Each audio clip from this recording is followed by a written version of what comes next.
lot of this isn't going to make sense to you, and I'm sorry about that. I'm just going to start at the beginning, with the house.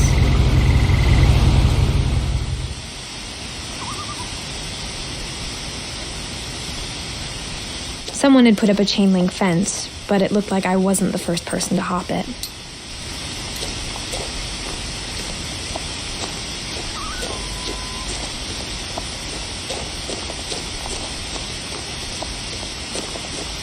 I lived here until I was 11, but I wasn't allowed inside half the rooms.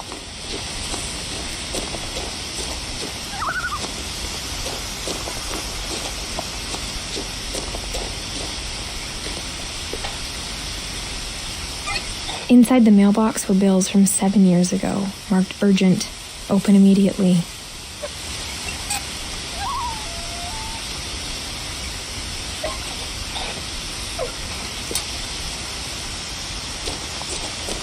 I hadn't been back since my brother Lewis's funeral.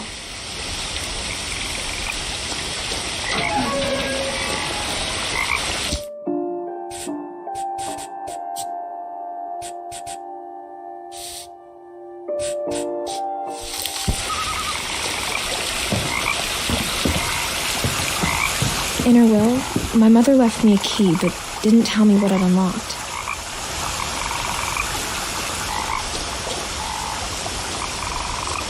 Maybe she thought I'd know, or she thought that the mystery would be enough to bring me back.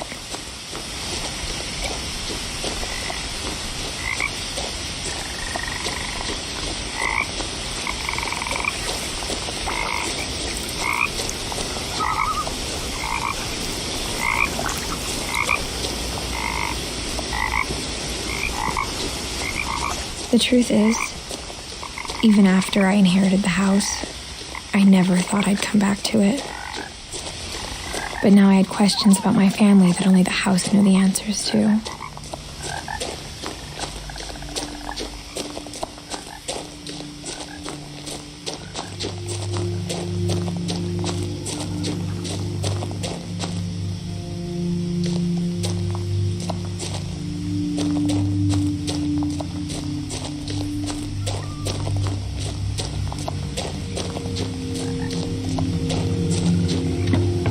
The woods around the house have always been uncomfortably silent, as if they're about to say something but never do.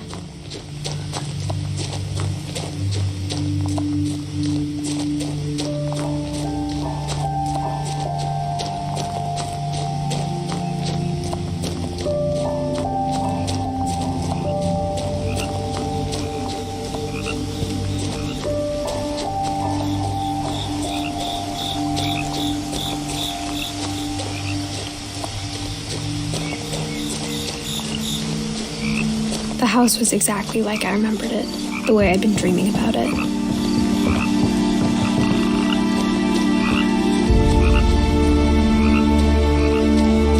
As a child, the house made me uncomfortable in a way I couldn't put into words.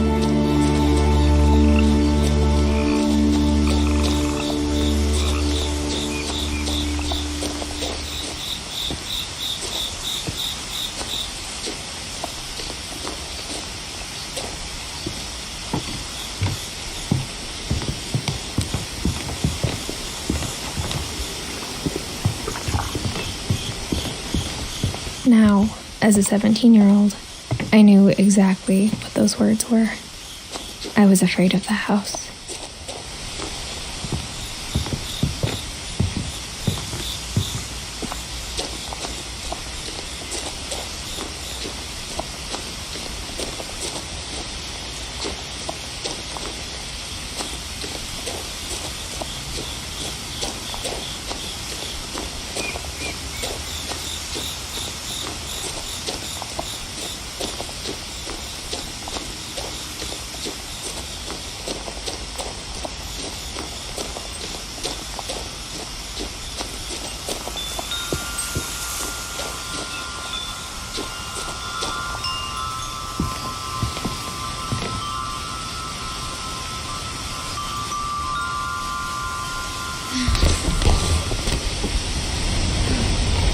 Crawling through the doggy door used to be a lot easier when I was 11.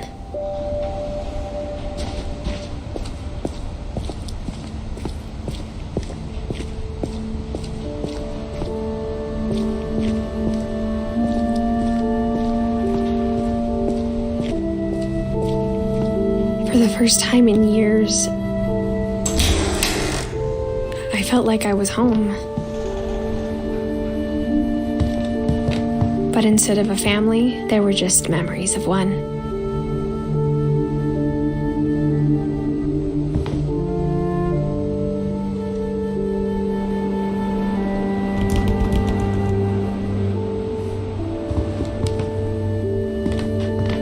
Like how only one restaurant would deliver to our house, so we had Chinese a lot. Or how after Louis started working at the cannery, we all got sick of eating salmon, except our cat, Molly.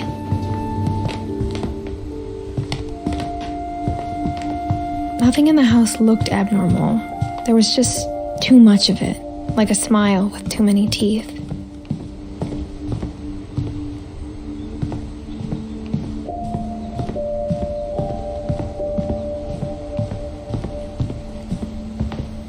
Even the fireplace had a story. Edie told me the bricks came from the original house, after it sank.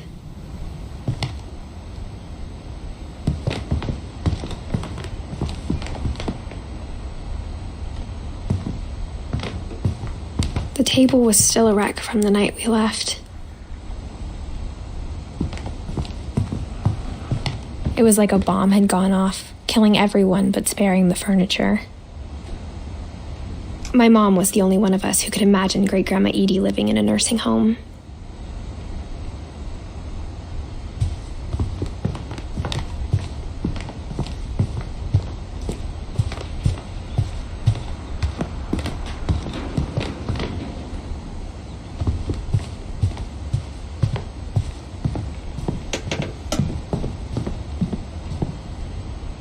My mom wasn't much of an optimist, but she never stopped believing that my brother Milton was alive.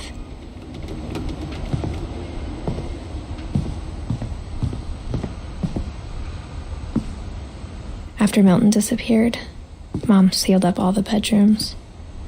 Then Edie retaliated and drilled peepholes.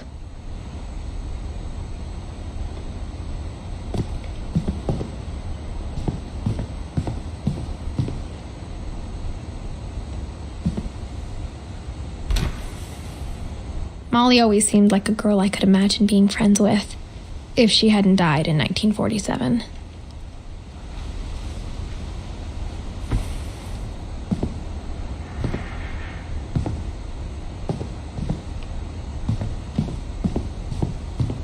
I spent a lot of time playing in Great Uncle Walter's room. I think my mom sometimes regretted not sealing it up.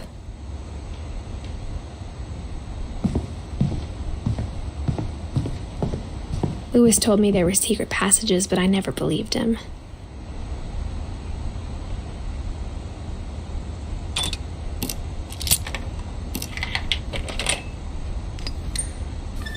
Turns out, my mom was really good at keeping secrets.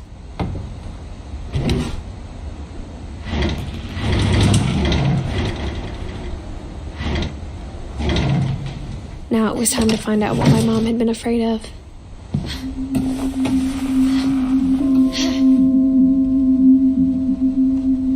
From the paintings on the wall, it was clear my brother Milton had been here before me.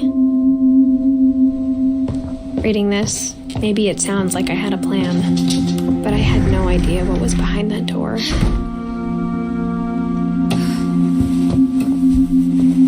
Just like I had no idea where all this was gonna lead.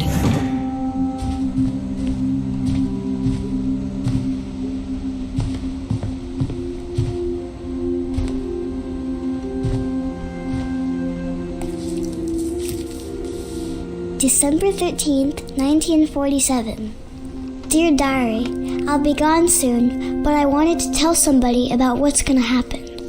It started when Mom sent me to bed without dinner. I woke up and I was starving, so I looked around for something to eat.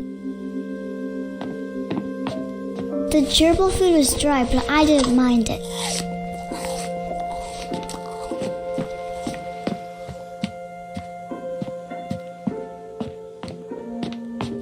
My Halloween candy was all gone.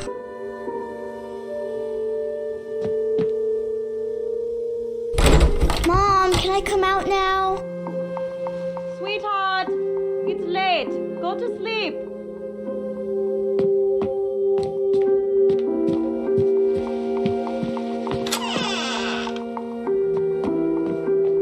I kept eating and eating.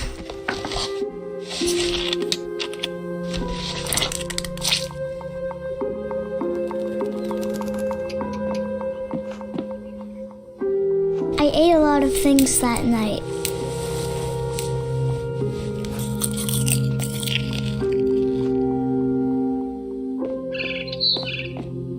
Then I heard chirping outside my window. It was a barn swallow going back to her nest. I reached out for her.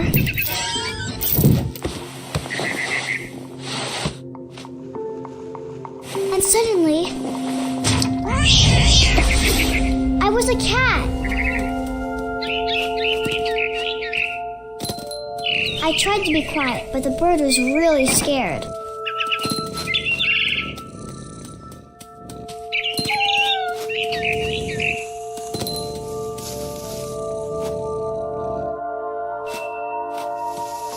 Mom and Dad didn't even look at me.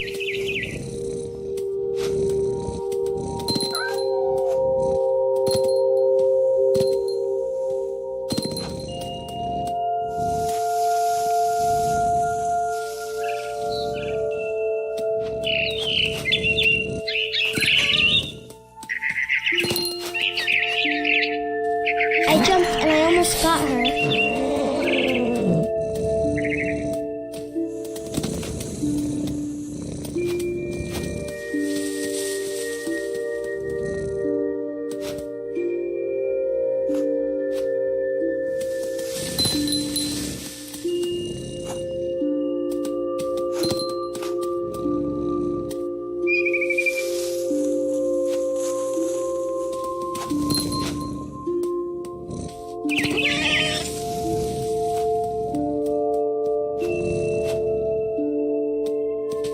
I could tell she was getting really tired.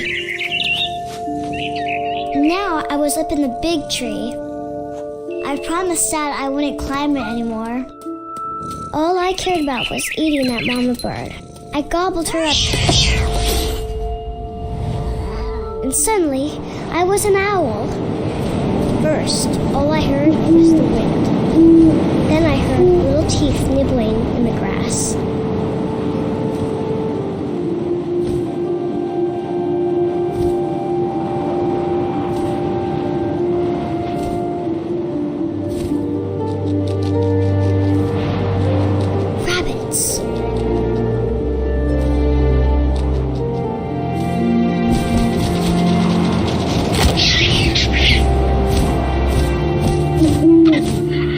His face looking up and seeing mine through my talons. I swallowed him up, and I didn't chew one bit. Then I flew off to find something bigger.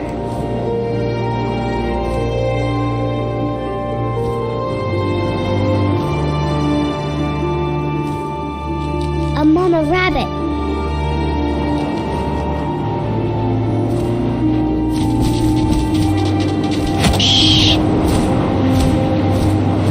She was almost too big to carry.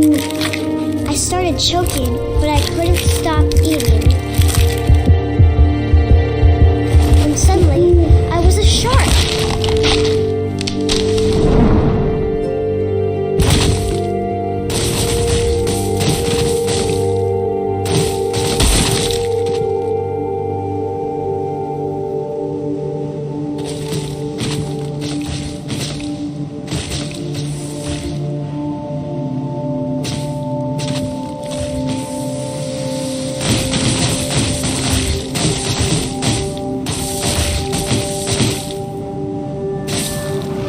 Off a cliff and into the ocean. Now, I was hungrier than ever.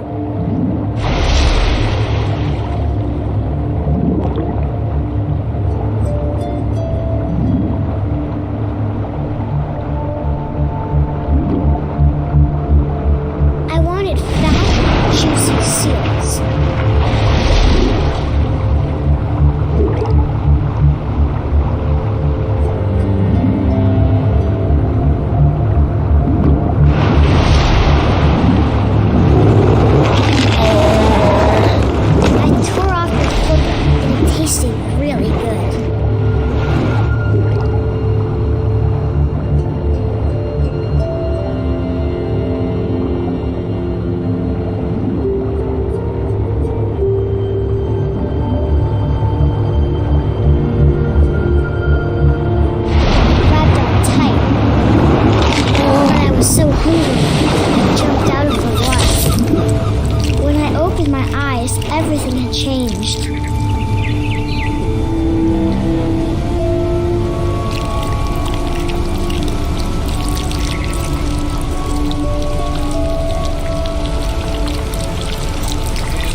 monster, and I smelled people everywhere.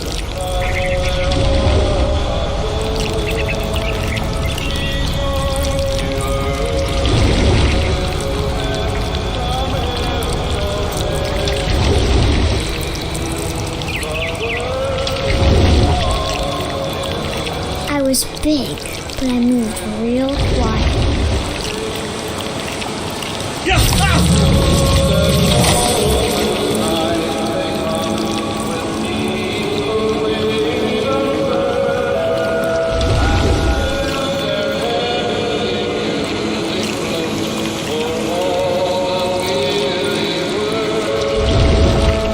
I wanted to stop, but also I didn't.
I got the sense Edie had spent a lot of time here.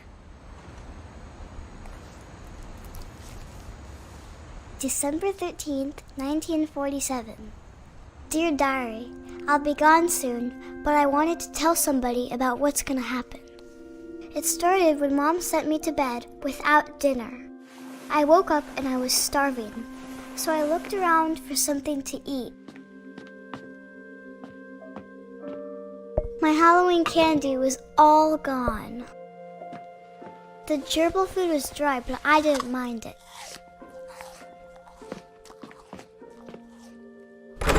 Mom, can I come out now? Sweetheart, it's late.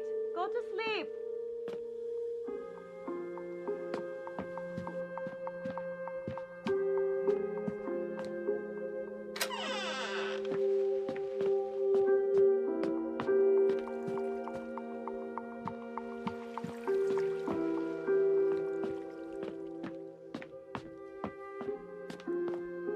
I kept eating and eating.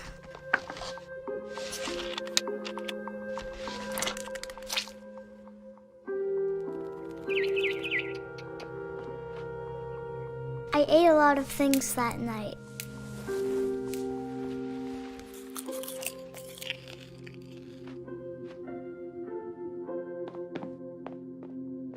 Then I heard chirping outside my window. It was a barn swallow going back to her nest. I reached out for her.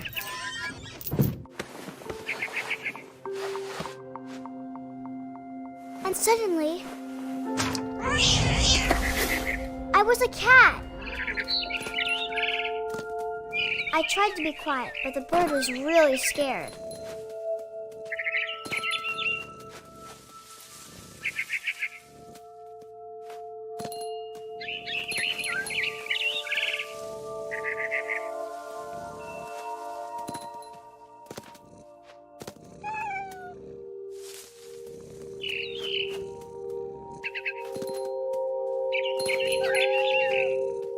I jumped and I almost got her.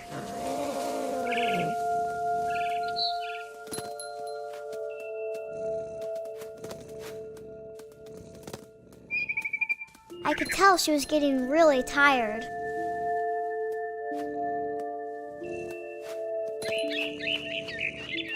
Now I was up in the big tree. I promised Dad I wouldn't climb it anymore. All I cared about was eating it. I gobbled her up. And suddenly, I was an owl. First, all I heard was the wind. Then I heard little teeth nibbling in the grass.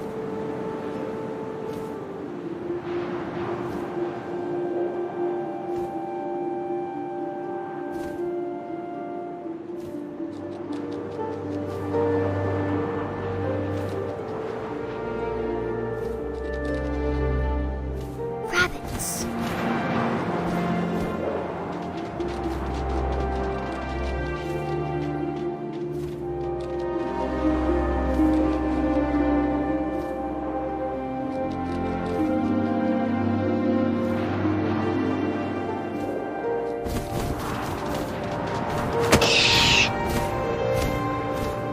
I imagined his face looking up and seeing mine through my talons. I swallowed him up, and I didn't chew one bit. Then I flew off to find something bigger.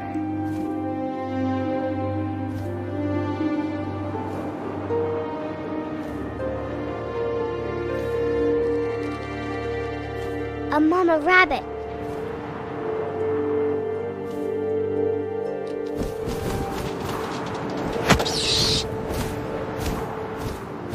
She was almost too big to carry. I started choking, but I couldn't stop eating. And suddenly, I was a shark.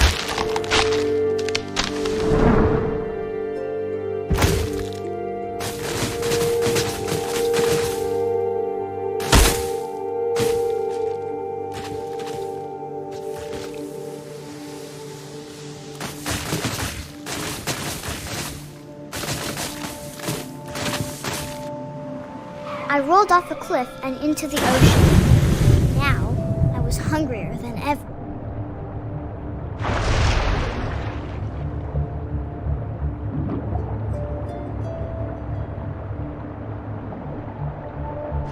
I wanted fat, juicy seeds.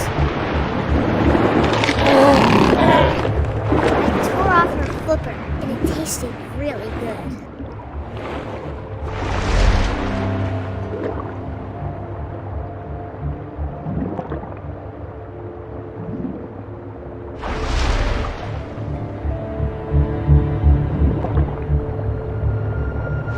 Wrapped up tight. But I was so hungry, I jumped out of the water. When I opened my eyes, everything had changed.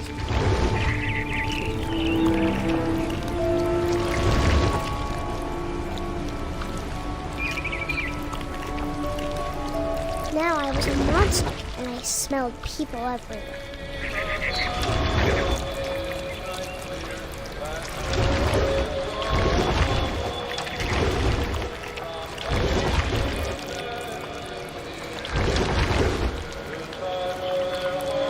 I was big, but I moved real quiet.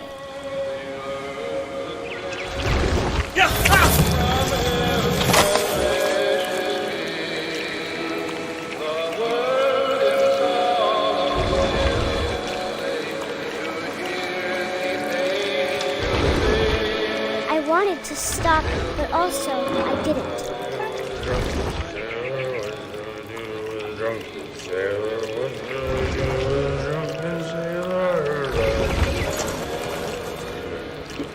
His belly was rusty, his belly was rusty, his belly was rusty, razor.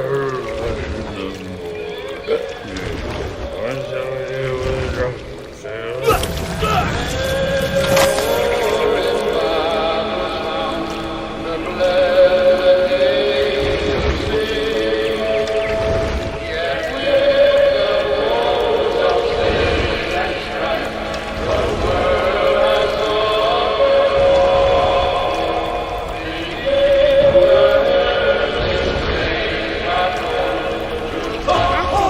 passenger, I was still hungry. And across the water, I smelled something new. Something I had to have, so I swam towards it. I slithered onto the sand, and the good smell went into an old pipe.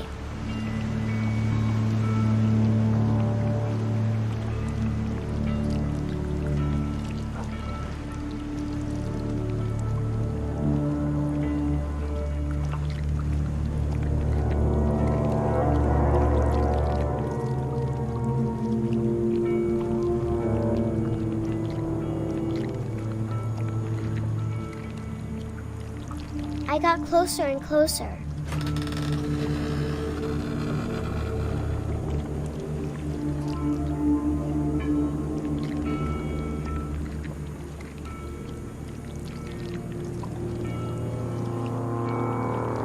All of my stomach started growling.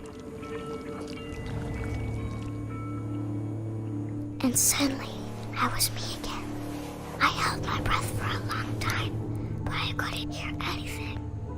I think it's waiting for me to fall asleep. But it's not going to wait much longer. It needs to feed, and we both know I will be delicious.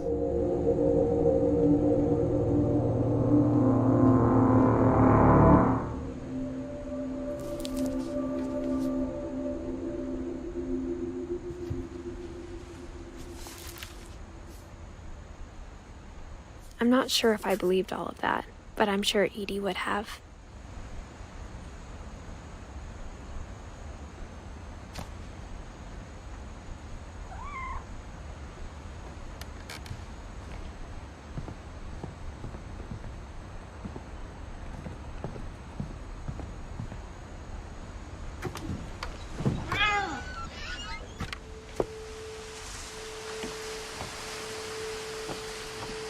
This will be obvious later, but my mom never told me any of these stories. Edie would have, but Mom didn't like bringing up the past. Though, when we adopted a stray kitten, She was the one who named it Molly. I spent a lot of time in Great-Grandma Edie's room. Her room was like a museum. For 500 years, the Finches have been famous throughout Norway for their fortune and misfortune. Odin Finch buries the latest victims of the family curse, his wife Ingeborg and their newborn son, Johan. On January 7th, 1937, he set sail with his family and his house, hoping to leave the curse behind. But 40-foot waves off the coast of Washington send the house and Odin to the bottom of the sea. Odin's daughter Edie, with husband Sven and baby Molly, step ashore on their new home, Orcas Island. Odin Finch is the first to be buried in the new family cemetery. His daughter Edie is already dreaming of a new Finch house.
Whatever's wrong with this family, it goes back a long ways.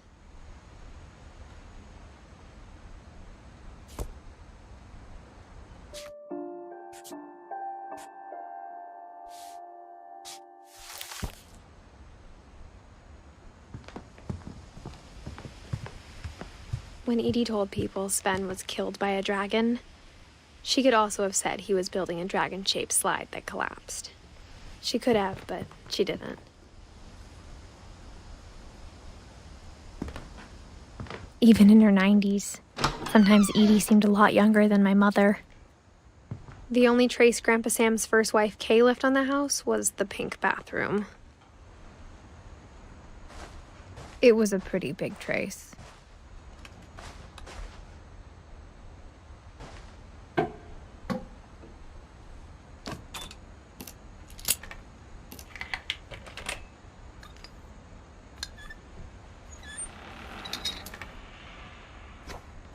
There's a secret in this bathroom. It's in the last place you would look. It isn't in the cupboard. It's hidden in this book.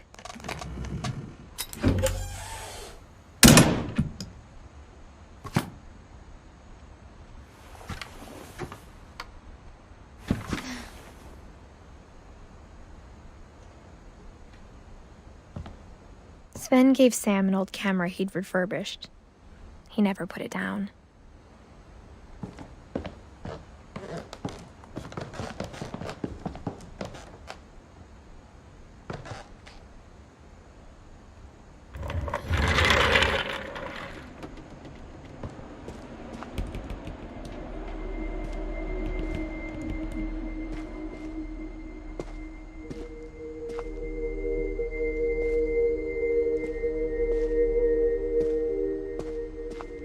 I knew Grandpa Sam had a twin, and that he never talked about him. I guess my grandpa didn't like history any more than my mom did.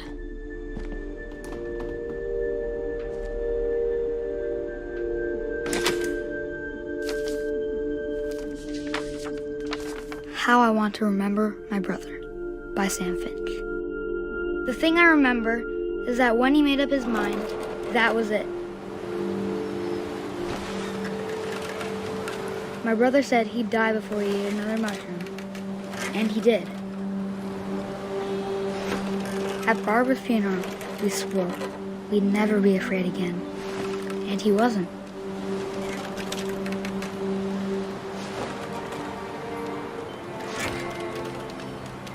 I think Calvin always wanted to fly. Sam! Calvin! Dinner's ready! Coming!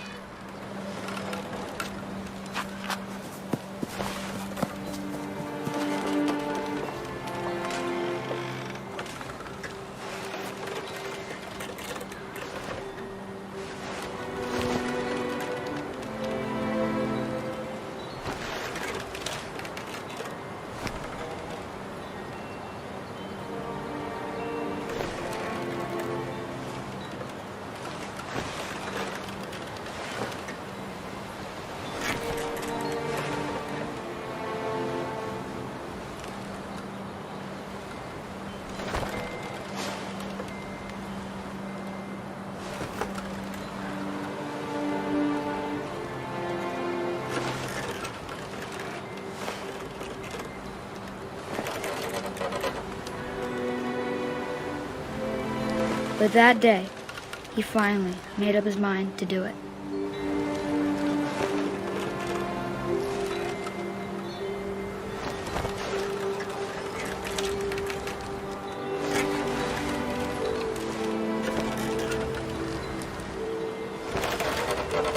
I told him going around was impossible.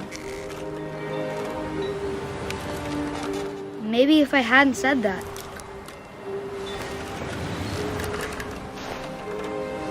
Calvin! I'm not gonna tell you again! maybe if the wind hadn't picked up, then maybe he'd still be here. But I doubt it. I think he'd already made up his mind. That's what I want to remember about my brother.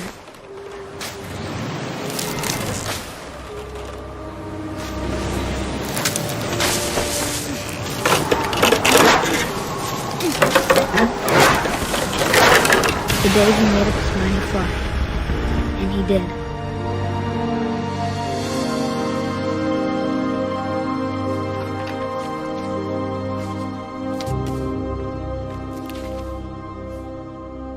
Calvin's story felt strangely familiar. When I was younger, I remember trying to do the exact same thing.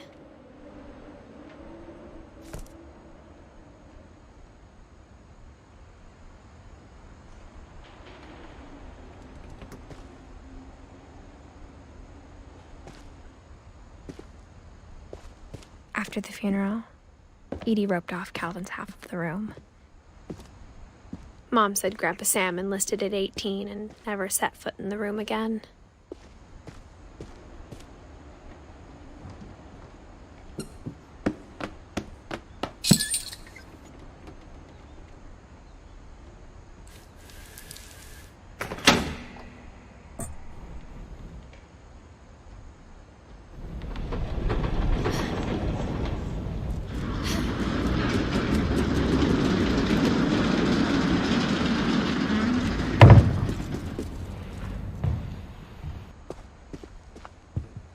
The passages were a pretty tight fit. They'd obviously been built for smaller hands and bellies.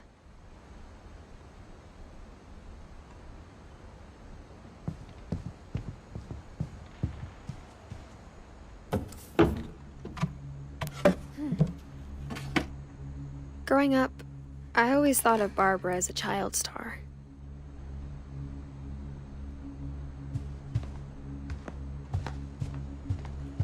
I never thought about how hard it must have been for her afterwards.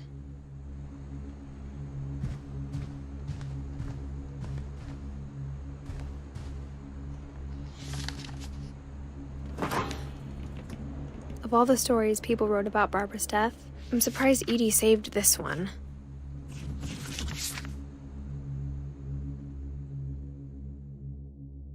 Old Jack here with another ghastly tale inspired by America's most unfortunate family. I'm calling it The Surprise Ending of Barbara Finch. As a child star, Barbara was famous for her scream. Now at 16, she was all washed up. A has-been. But in a lucky break, she'd been asked to perform her signature scream at a local convention for monster movie fans. It was just the boost her career needed. Unfortunately, her scream hadn't aged well. Getting better. I think you just need the right motivation. Her biggest fan and current boyfriend, Rick, was about to demonstrate when... Now that was a great scream. It was Barbara's father, Sven. He'd slipped into a table saw and had to be rushed to the emergency room. So Barbara got stuck babysitting her youngest brother, Walter. Her convention comeback was canceled. Okay, I'm hearing frustration, but I'm not hearing terror. What if I tried... A gang of hoodlums in Halloween masks have been terrorizing Orcas Island tonight. Police are urging residents to... That came from the basement. You're right! Also, I loved your delivery on that. Why is your basement door locked? Because my dad likes making puzzles and secret passages. There's a key hidden in the music box. The secret is to keep winding and winding until finally the key pops out. Thanks, babe. I'll be back in a sec. 20 minutes later, Rick hadn't returned. So Barbara went to look for him, right on cue. She reached for the music box. And as she wound the key, she listened for Rick, but the house was silent.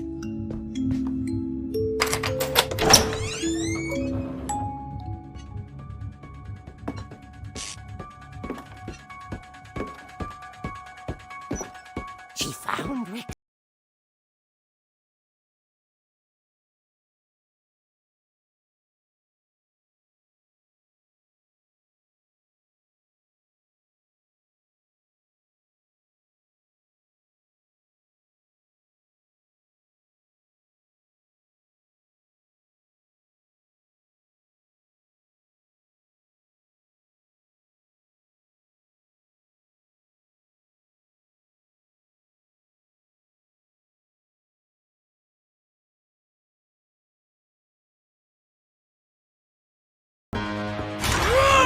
Oh dear!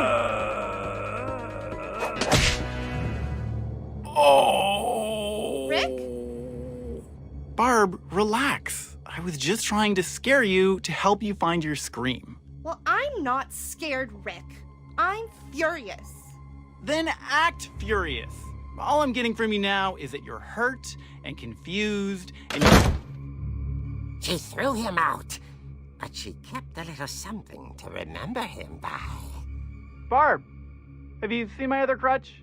And she was still holding it when she fell asleep watching the late picture show. Hours later... Barbara! Walter, what's going on up there? Ah! Okay, I'm coming up, but if this is a trick, you're dead, Walter.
was quite smashing.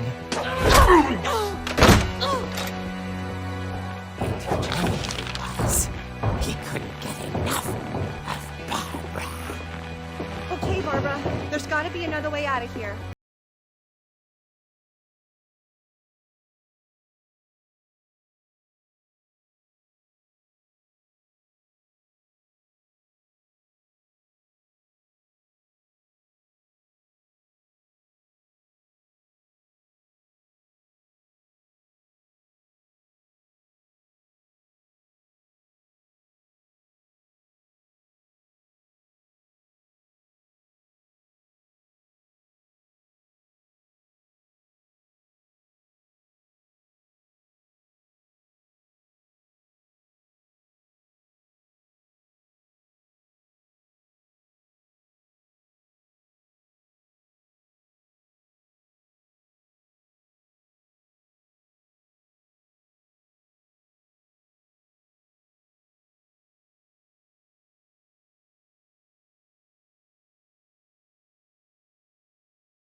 Bird was.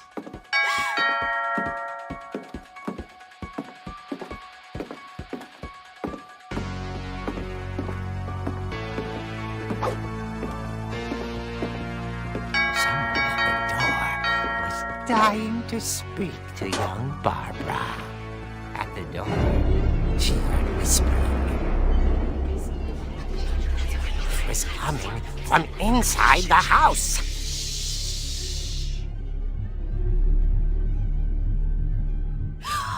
Oh dear.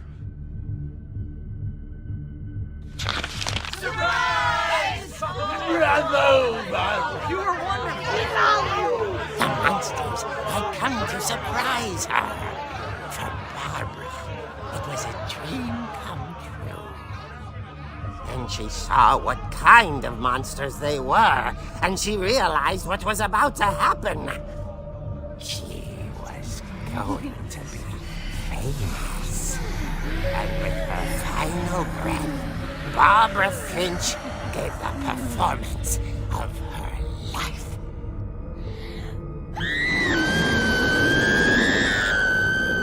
I wasn't there myself, but I hear Barbara was magnificent. Poor girl. She had a taste for stardom. But unfortunately, so did her fans. Of course, the police blamed it all on poor Rick, who disappeared the same night. And little Walter, hiding under his bed the whole time. He took it all pretty hard, but that's another story. As for Barbara, tucked inside the music box is all they ever found of her. Her ear. Now that's what I call a real eerie tale.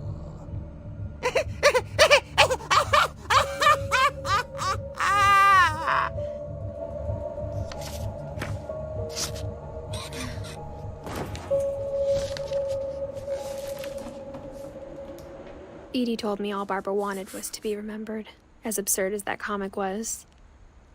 Maybe what Edie saw was a happy ending.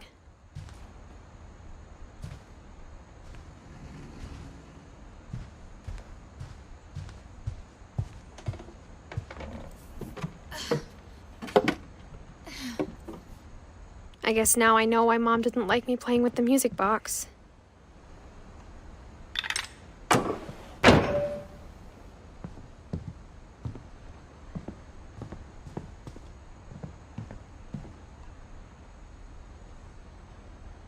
Whenever people ask me about my family, the first thing they always want to know about is Barbara.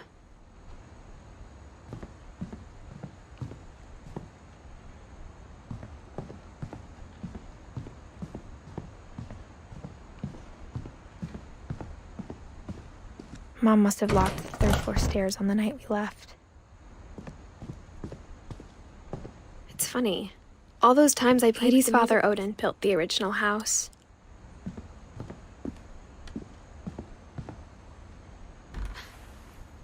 Barbara was a child star for 2 years, until America grew out of it.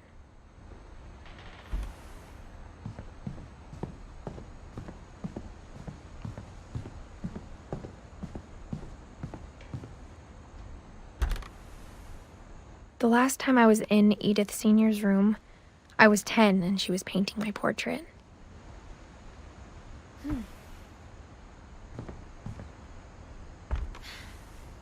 My Grandpa Sam spent 7 years sharing a room with his dead brother, Calvin.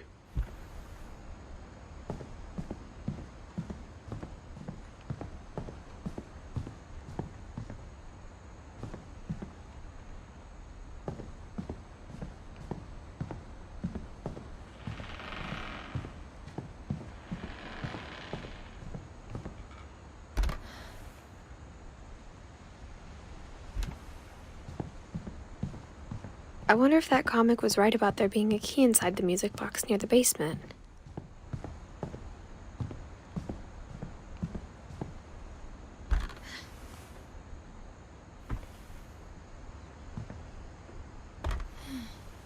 As a kid, I just assumed every house had peepholes and sealed rooms you weren't allowed inside of.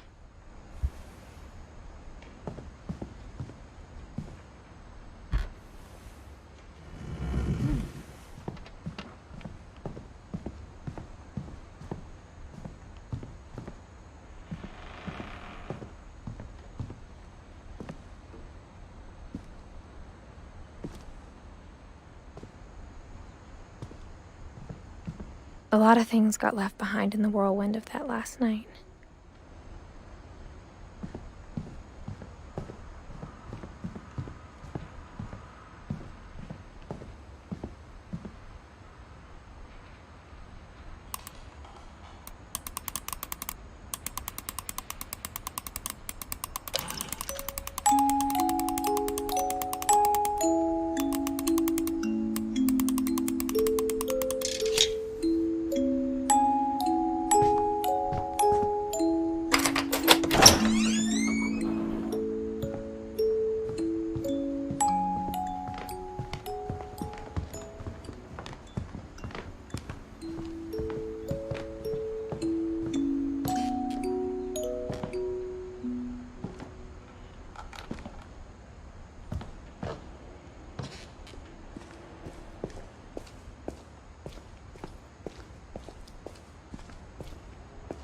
Mom said the basement was off limits, unless I wanted another tetanus shot.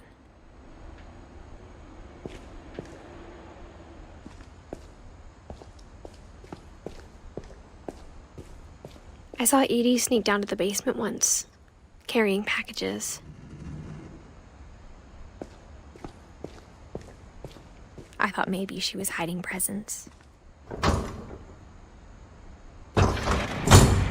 It turned out she was hiding a lot more than that.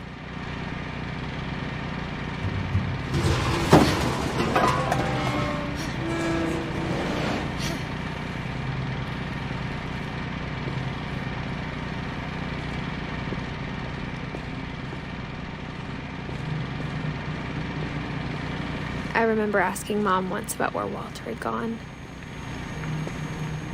She said after Barbara died, he got as far away as he could. If there's a pattern in all these stories, I think it's that none of us has gotten very far.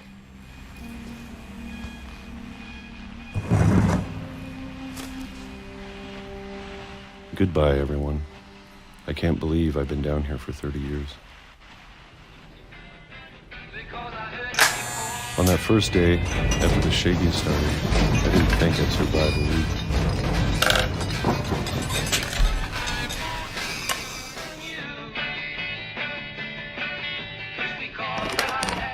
But after a few days, I settled into a routine. That's what kept me sane. Having a schedule, living for today. I always expected to be dead tomorrow. But if you wait long enough, you get used to anything.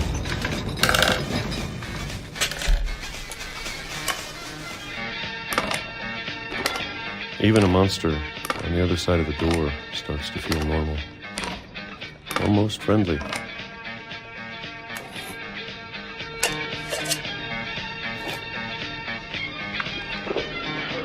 And then one day, everything just stopped. Whatever that thing was, it was gone. Maybe it got tired of waiting. Or maybe I just got tired of being afraid.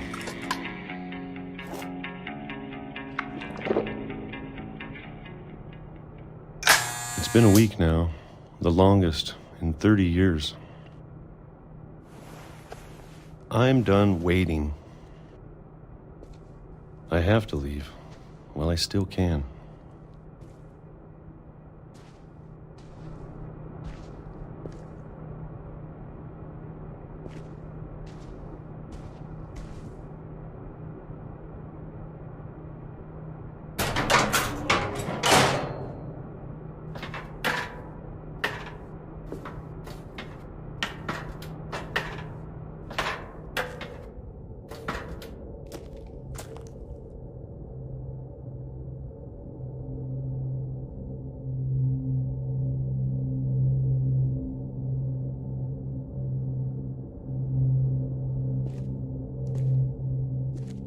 I know it's out there, somewhere. Whatever killed Barbara and Molly and Calvin.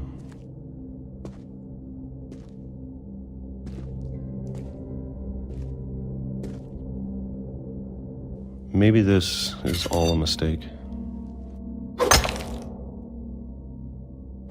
But I need to stop living the same day, even if it kills me.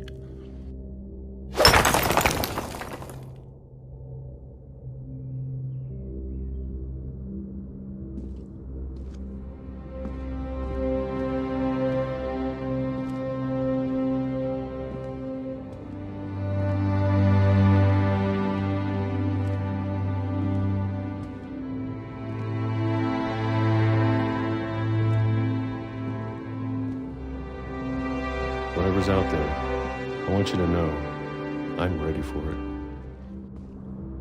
I'm going to appreciate all of it, especially the food. I don't mind if I only have a year left, or a month, or a single week.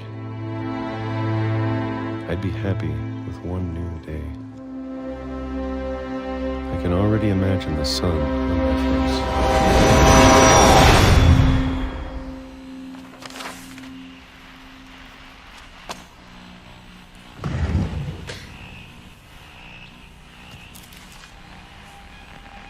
Walter died when I was 6. I can't believe my mom never told me he was down here. I'm sure my mom was trying to protect me.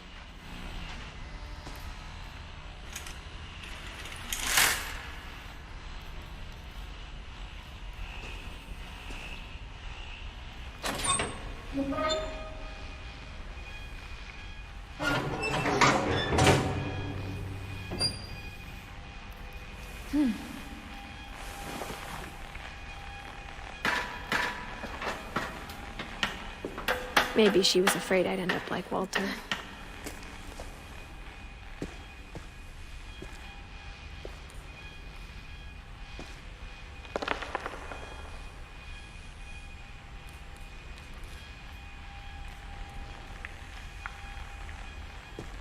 But if she never told me about an uncle under the house, I can only imagine what else she was hiding. I don't want to make the same mistakes she made. Trying to bury something that's still alive.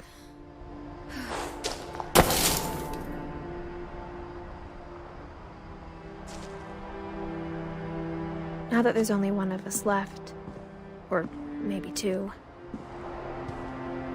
I thought it was time I heard the stories for myself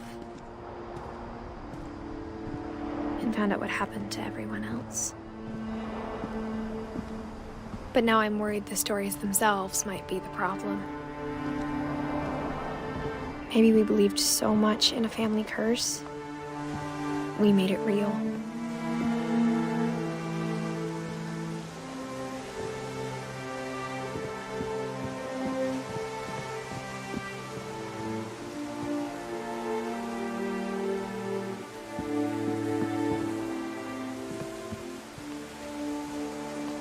I don't know if I should even be writing this.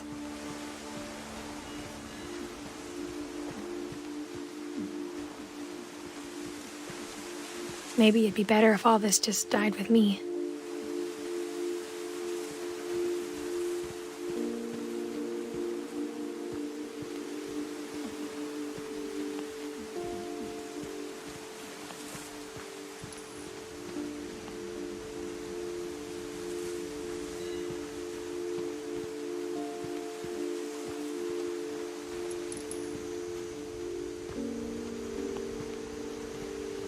But I thought you should know about your family.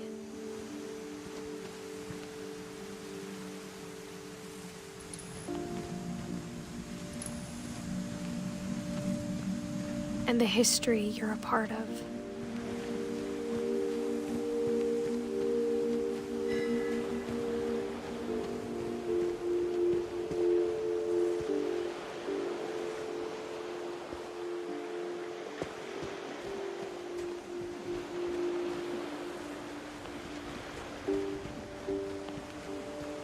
Though to be honest, I feel as lost as you probably do right now.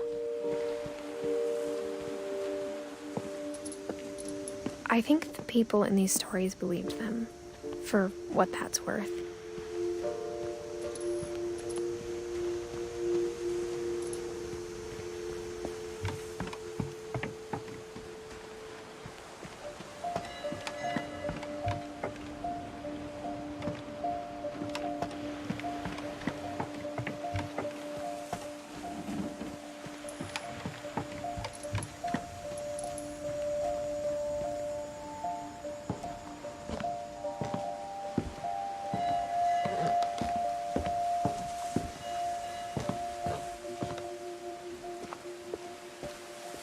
And when you look at the house, that history of imagination and stubbornness and madness, any of it seems possible.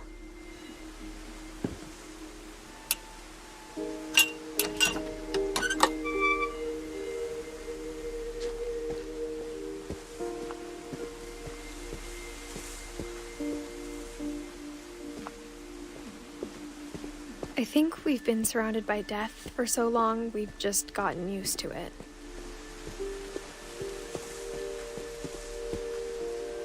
What kind of family finishes building a cemetery before starting the house?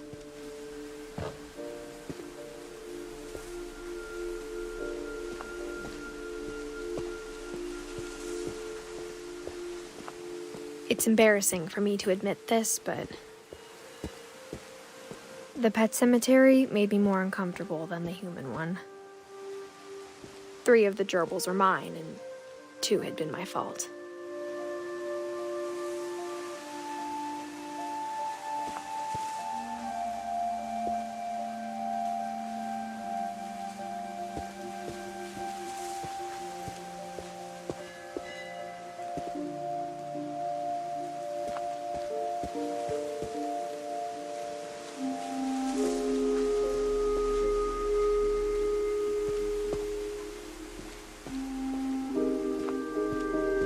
Sven built the house, but it was Edie who designed the cemetery.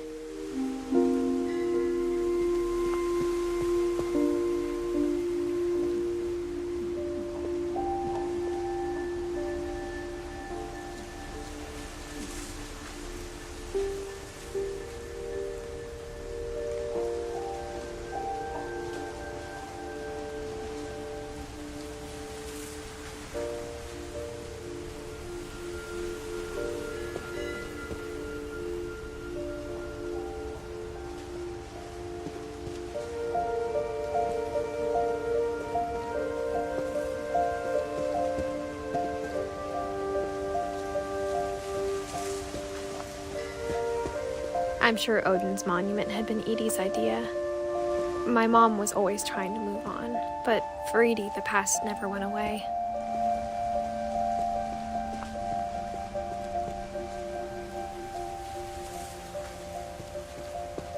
She could see it poking out of the water at low tide.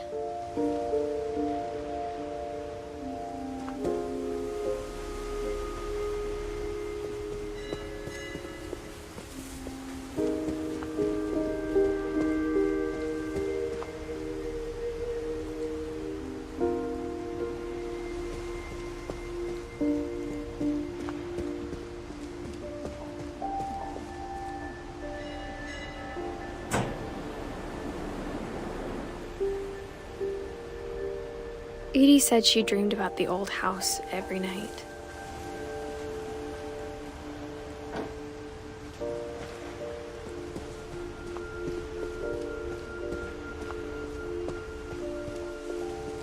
Edie's side was always easier for me to understand. But the older I get, the more I can see where my mom was coming from. Her dad had been pretty strict, but it wasn't enough to save her brothers. She was just trying to do better.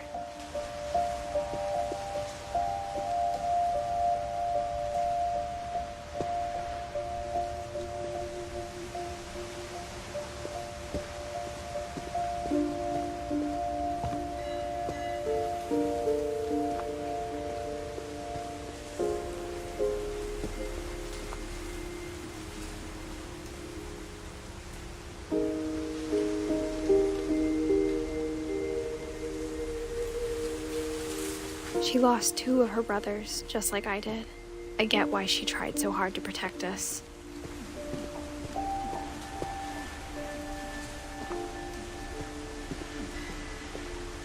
We never found Milton's body, so my mom insisted we were putting up a monument, not a tombstone.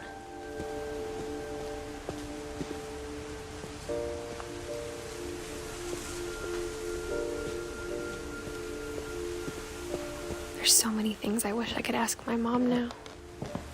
Part of me thinks this is what she wanted all along.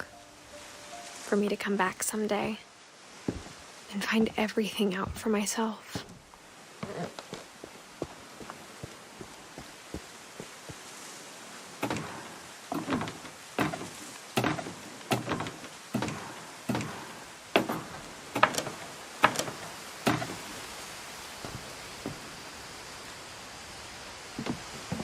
But looking back on it now,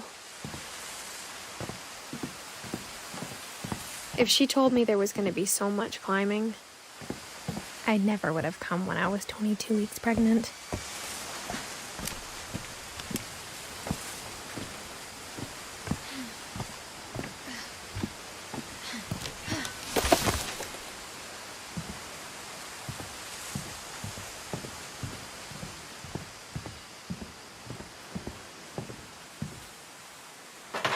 I never met Grandpa Sam, but I think he and my mom had a lot in common.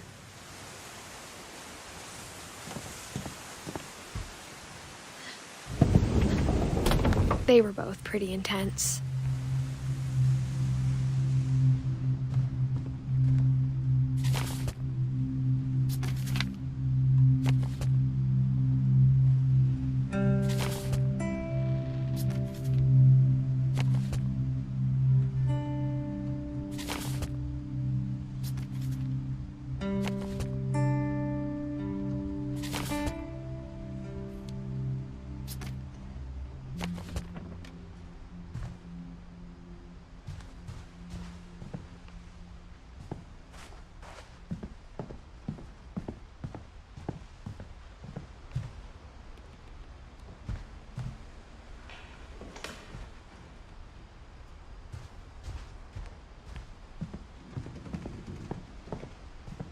Instead of hiding from death, Sam seemed to go out of his way to meet it.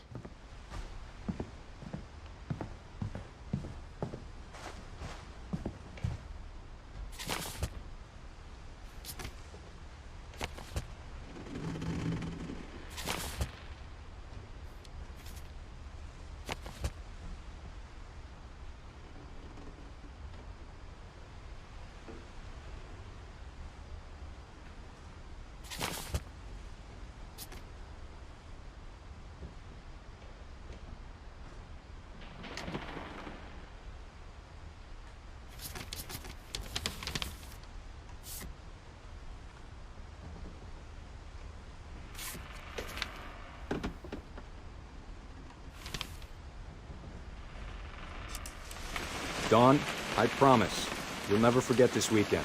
Yes, sir. These memories are gonna last a lifetime. Hmm? Am I gonna have to shoot anything? It's a hunting trip, Dawn. Shooting is strongly encouraged.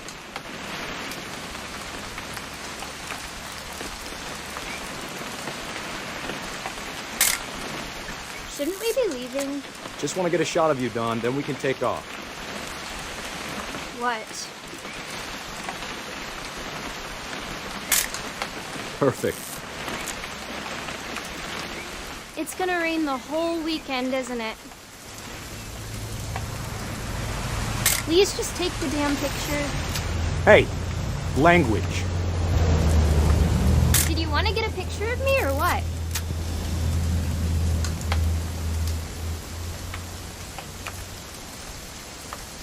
I will never forget this weekend, Dad. That's the spirit. Okay, got it. I'm gonna take some pictures, okay?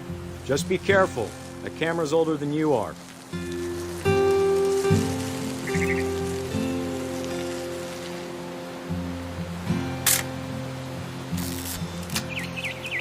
You're right, Dad. It's starting to clear up. Still freezing, though. Definitely should not have drunk all that coffee.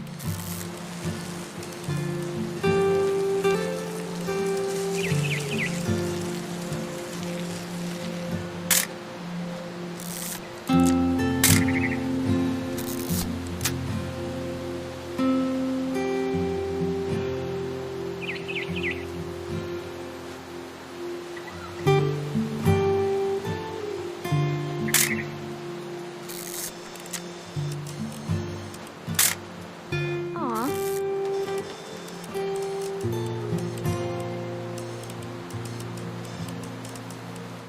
Nothing quite like being outside. Hey! That's a keeper. Hold still while I take a picture of you. I'm just saying, I'm not always gonna be here, Dawn. You'll need to remember this stuff, if you want to survive. I'll be fine, Dad. You know who else thought he was gonna be fine? Some guy who died. Dawn, I'm being serious. I know, Dad. You're always serious. Doesn't be Dad. Good eyes, Dawn.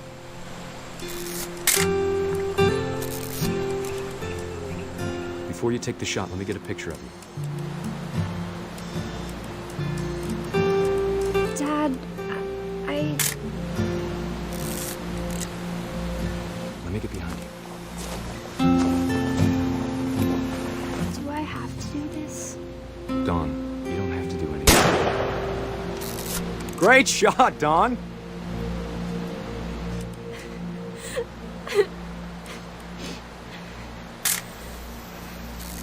I'm proud of you, Dawn. Always remember that, okay?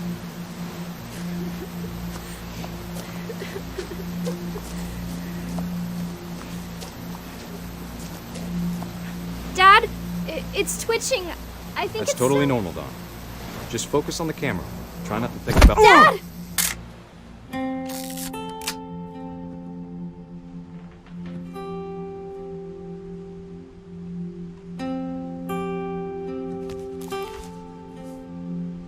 Of all these stories, that's the one I wish most that my mom had told me.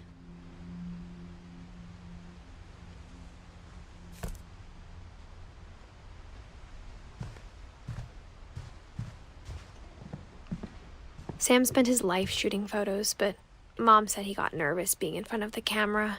I guess we're all afraid of something.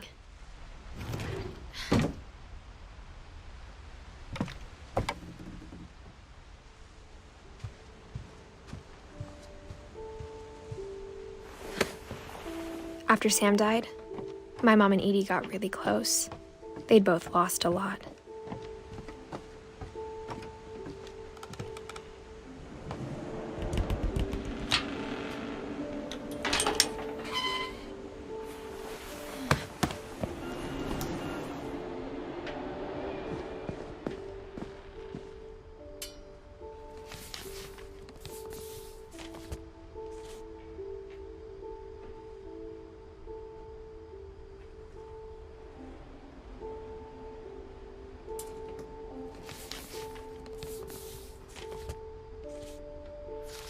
Dear Kay, Do you remember the way Gregory used to laugh when he thought he was alone? Like something funny was happening, but only he could see it.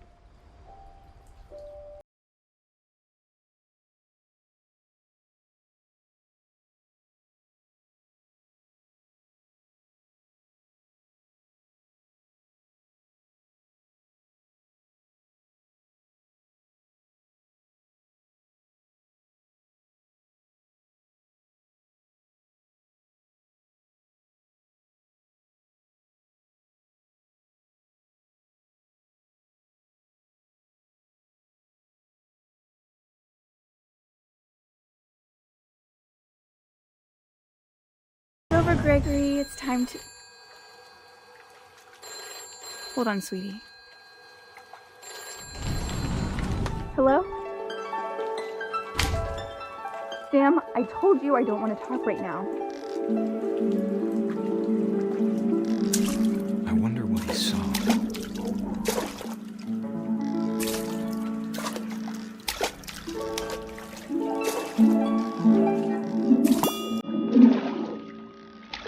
What his world was like.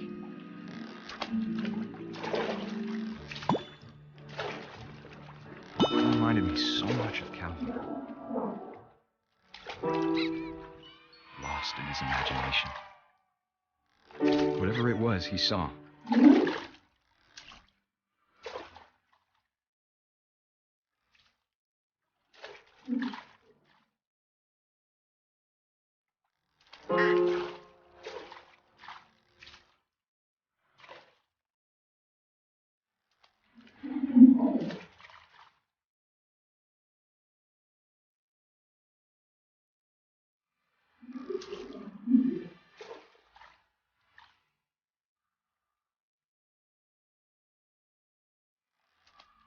It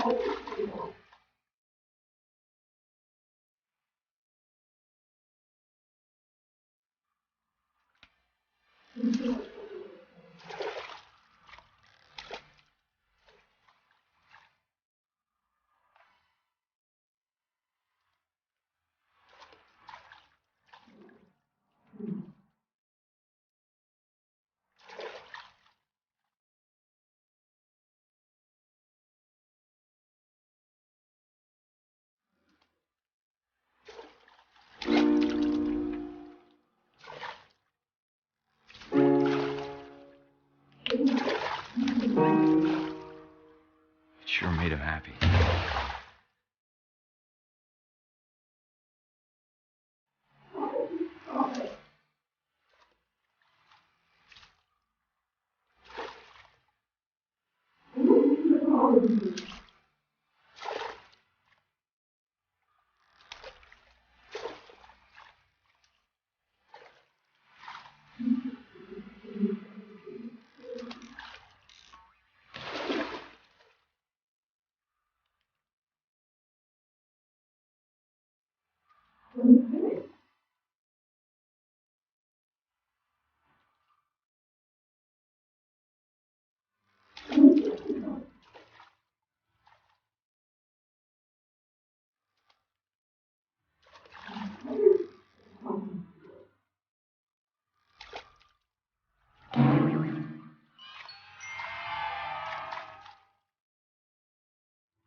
I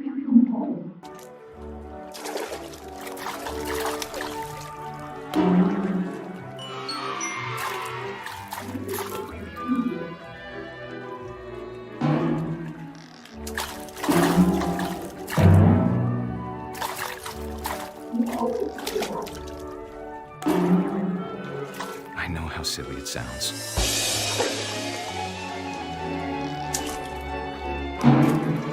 But I worried about a baby being too happy. But I could feel him slipping away. Sorry about that, Gregory. I know you did everything you could. Maybe if I hadn't called that night. Damn it. Hold on, I don't want Gregory to hear this.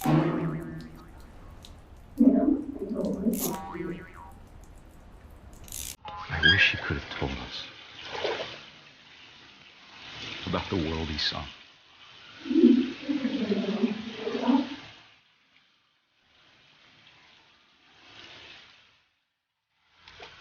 There's so much I don't understand about Gregory, about everything.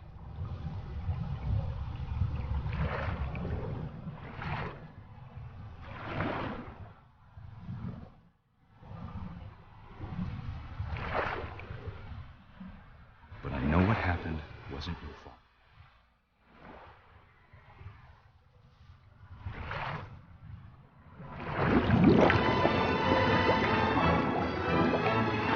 I'm sure he's happy. And he'd want you to be happy too. Good luck, Kay. Love, Sam.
My mom moved up to the loft after her brothers died.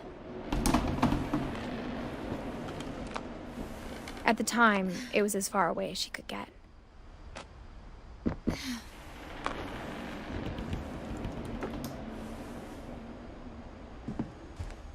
can't imagine what it was like for her to lose 2 sons after she'd already lost 2 brothers. She spent a summer building houses in Calcutta, where she met my dad, Sanjay.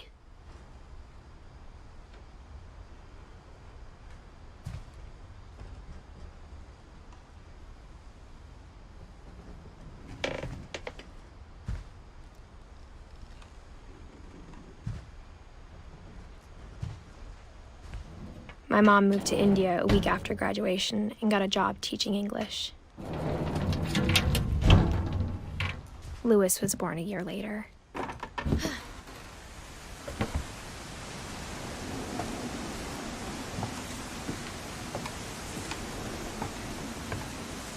When my dad died, I don't think Mom knew where else to go. I'm sure Edie was happy to have her back.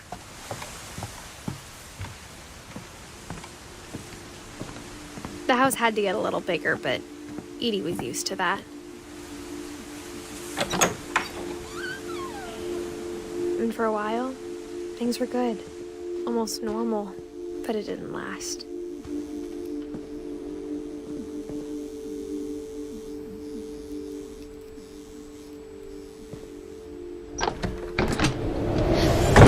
The beginning of the end was Milton's 10th birthday, when Edie gave him a castle.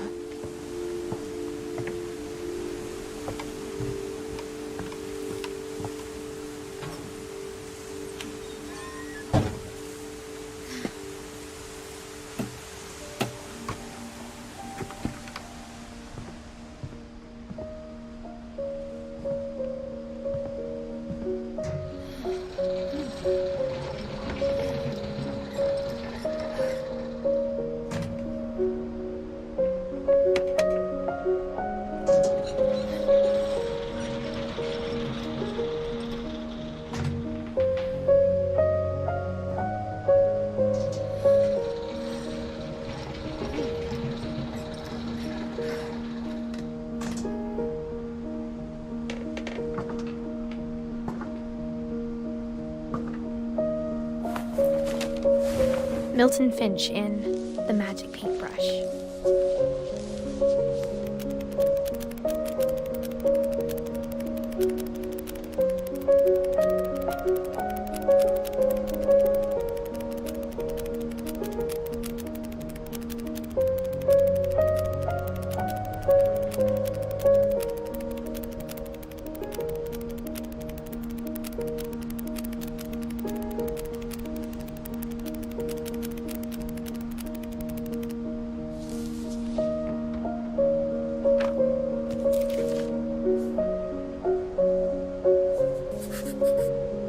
I was 4 when Milton disappeared.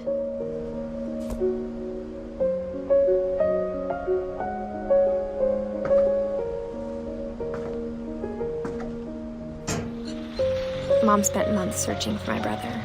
Then she sealed the doors.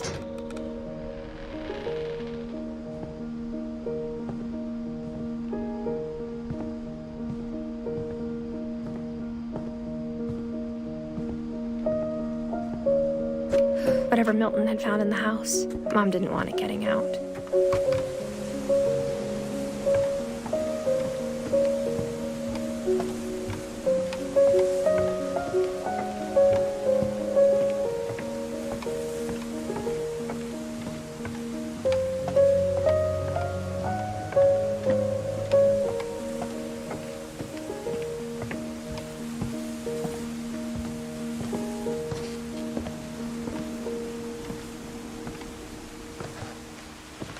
Mom definitely blamed Edie, but I think Louis blamed himself.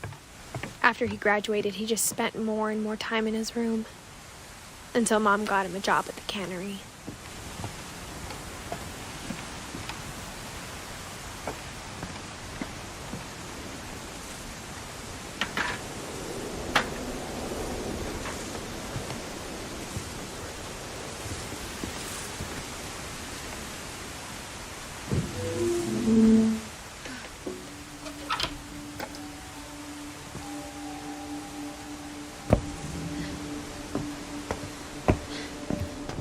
Louis's room smelled very, very familiar. That part of him lived on. Louis and I spent a lot of time playing games together, but he was surprisingly bad at them. He died a lot.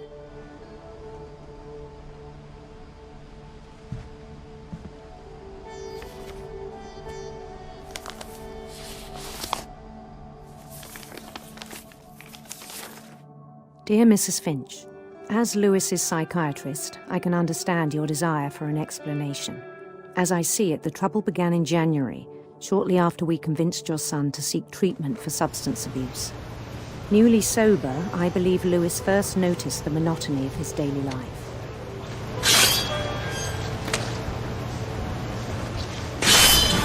He kept working at the cannery. But he withdrew part of himself. In our sessions, I saw the same behavior. His mind began to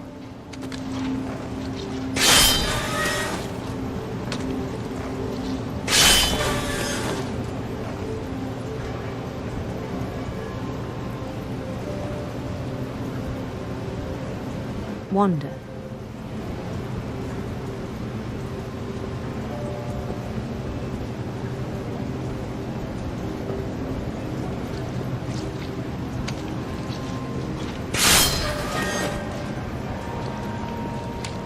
I asked him to describe it.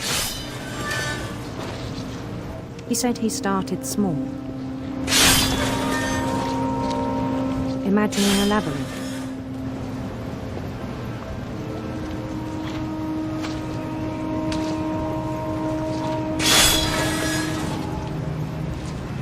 He'd feel his way about.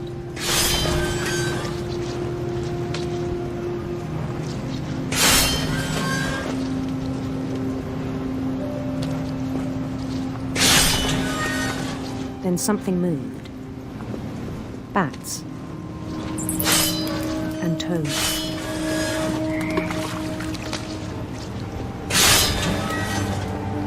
And things that have not names. He knew it was all in his head.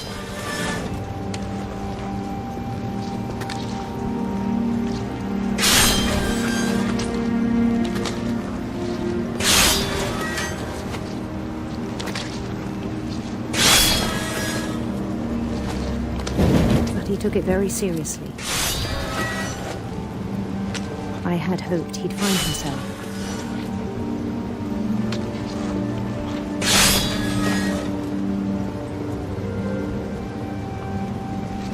But he found something more.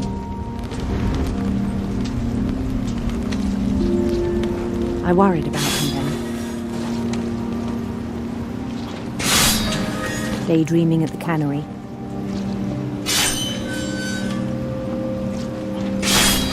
I spoke with his boss.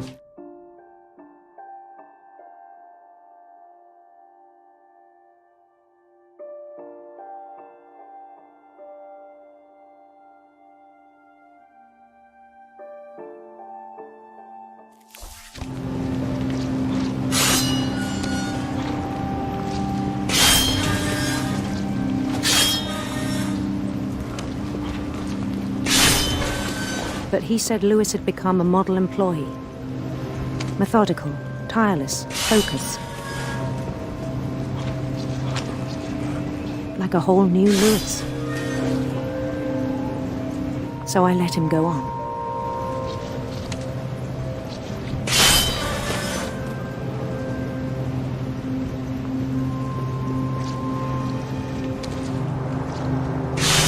I even encouraged him. It seemed very promising at first.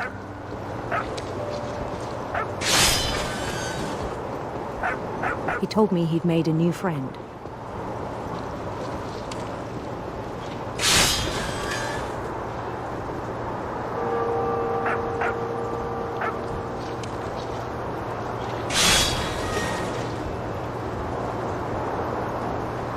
On the edge of a city he named Lewis Topia. He built the city up slowly, brick by brick. Then he made musicians.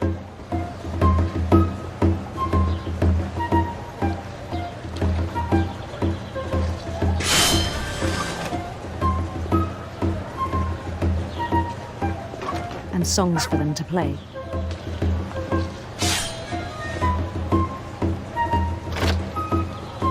He talked about starting a band.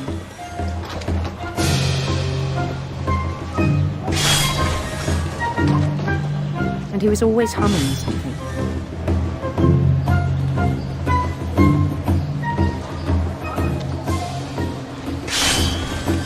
every day his imagination grew stronger.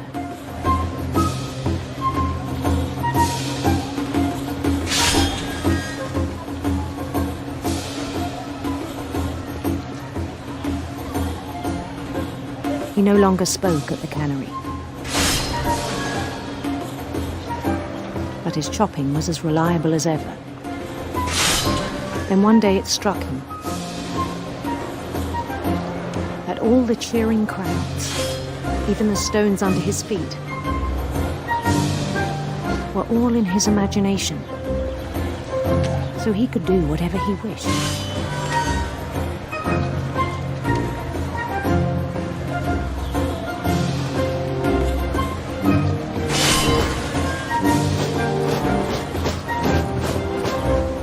He held an election for mayor.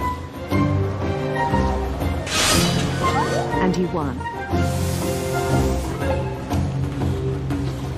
They begged him to stay, but his mind was already wandering. It became a game for him.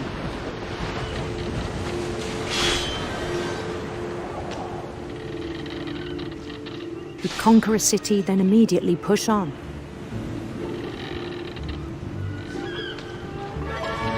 New Louisville.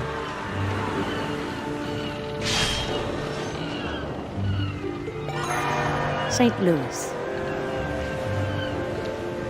He started drifting away from our reality.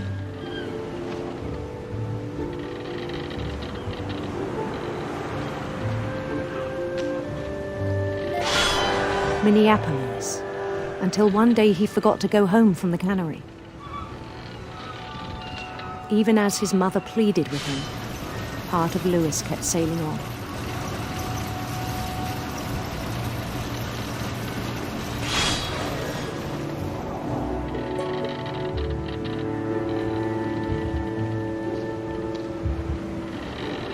In Louisburg, he heard rumors of a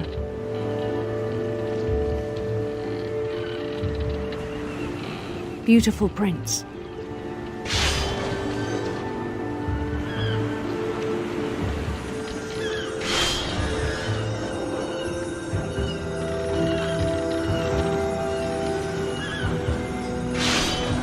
The prince was on his own quest for sinister serpents.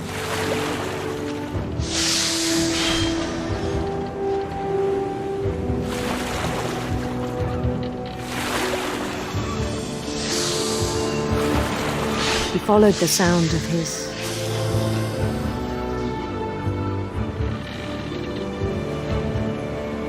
silver harp.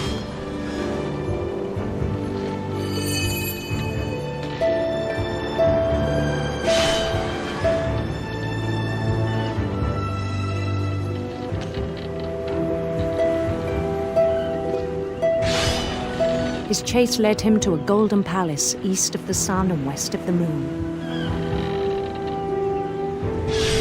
Even then, his logic remained sound. He knew the world was all in his imagination.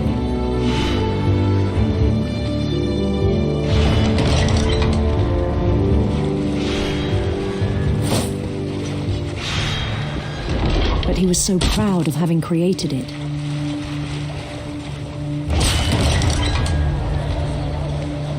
In his own eyes, he'd become something greater than a king.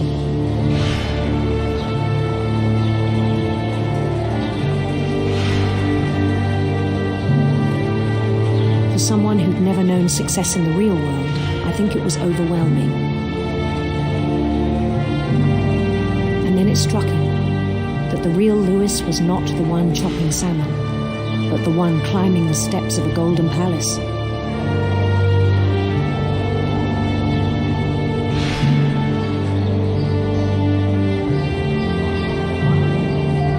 My imagination is as real as my body, he told me.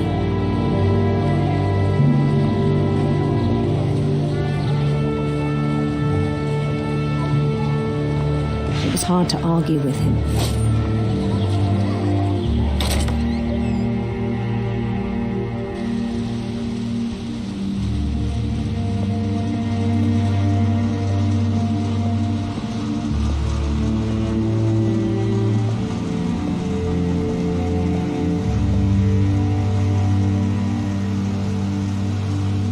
began to forget the world we know.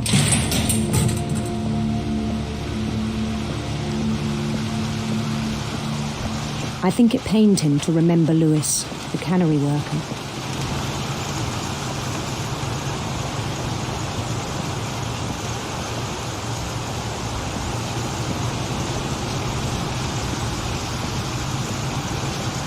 He began to despise the man with a royal contempt.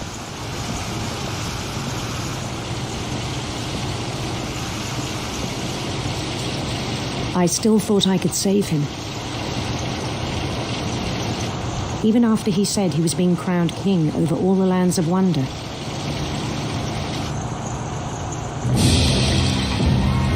The palace would be packed with his companions.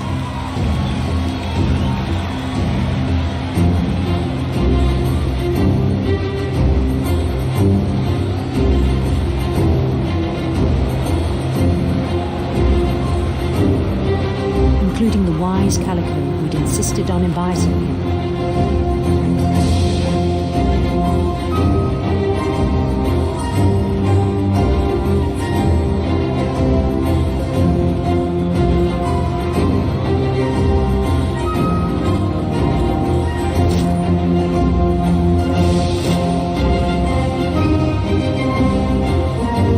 His prince waited, holding his crown.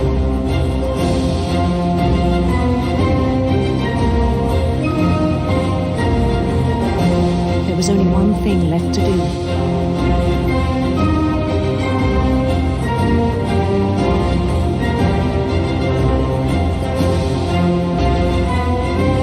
Bend down his head.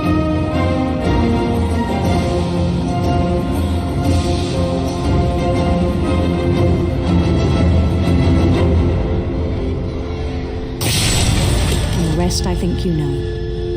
Mrs. Finch, your son was a kind man who will be missed by all of us who knew him.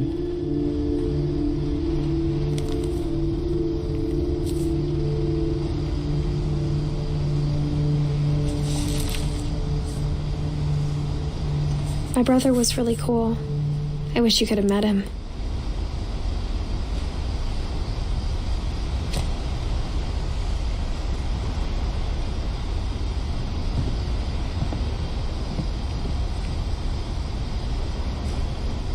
He was so proud of being Indian. I think for him, it was a way to be something other than just a Finch.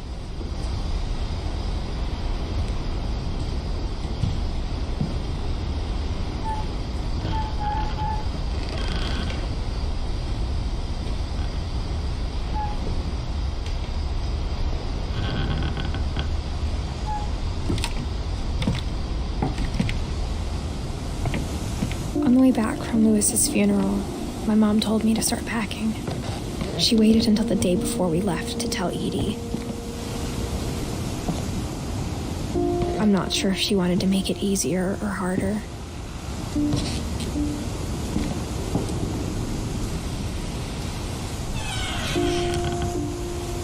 I wish we'd stayed. But I understand why we left.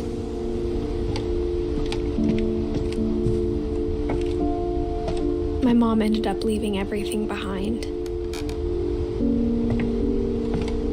What happened that night had been coming for a long time. Maybe it should have come sooner.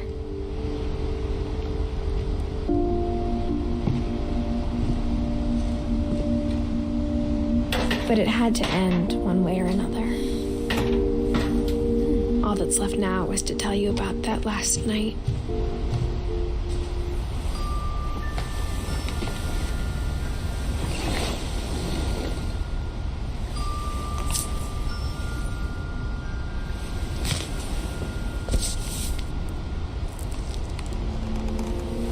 That whole last day, Edie just watched us pack and didn't say a word. Until supper, when she raised her glass and said, "To our final night together, and all our final nights apart." Grandma, you know what I said about alcohol. Some of your medications are very Edith, specific. I left a present for you in the hallway. Why don't you go open it? The grown-ups have to argue now. I'm sorry, you're right. We're all leaving tomorrow. Let's just enjoy our last... I'm not leaving. Edith, you're excused.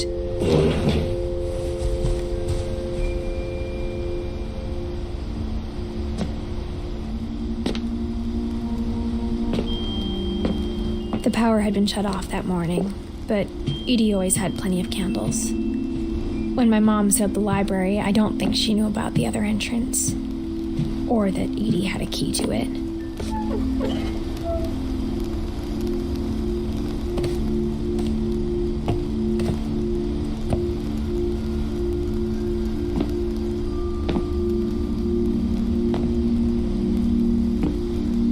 That thing you're afraid of isn't going to end when you leave the house. Edith has a right to know these stories. My children are dead because of your stories. I think it's best if Edith and I leave tonight. We'll have the nursing home send a van for you in the morning, okay? Dear Edith, there's so many stories I wish I could tell you, but there's only time for one. This is about what happened on the night you were born. That night, the tide went way, way out. It was the first and last time I ever saw the old house aground. There'd been an earthquake out in the middle of the ocean. They called it the lowest tide in 1,000 years. God, it smelled awful. You know, I've seen that house every day of my life. But I never thought I'd go back to it. When the fog rolled in, I lost my way.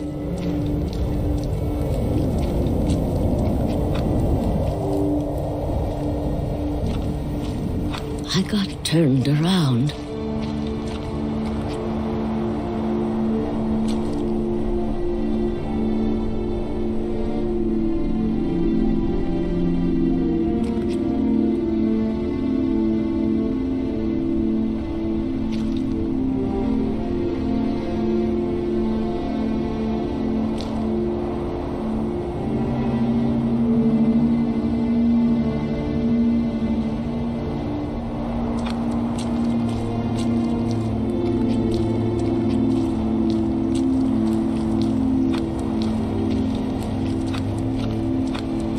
I started seeing things.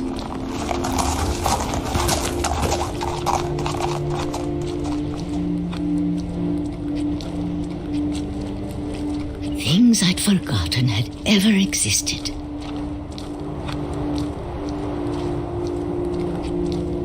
But when I saw them, they felt like old friends.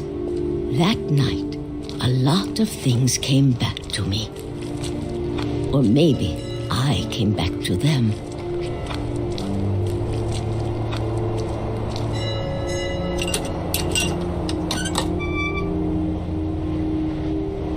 Things I can't explain, but that I need you to try and... Edith, what are you doing in here? It's mine. Edith! Mom, you're gonna rip it. Let go! I kicked and screamed, but Mom dragged me to the car. I never saw Great-Grandma Edie again. The next morning, the van came to pick her up, but she was already gone. After that, we moved around a lot.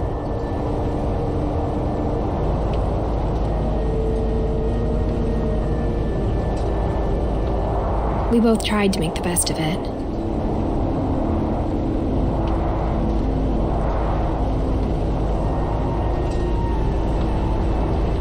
A few years went by.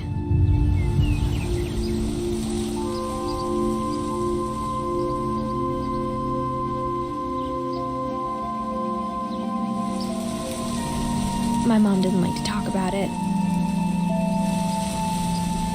but she started getting sick a lot. The rest happened pretty quickly. She got better for a while, and then she didn't. And then I was alone.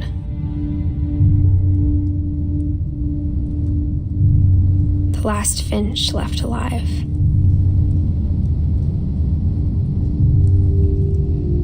Until I found out about you. I'm still not sure what to tell you about all this. If we lived forever, maybe we'd have time to understand things. But as it is, I think the best we can do is try to open our eyes. And appreciate how strange and brief all of this is. This journal was supposed to be for you. But now I hope you'll never see it. I just want to meet you and tell you all these stories myself. But I guess if you're reading this now, things didn't work out that way.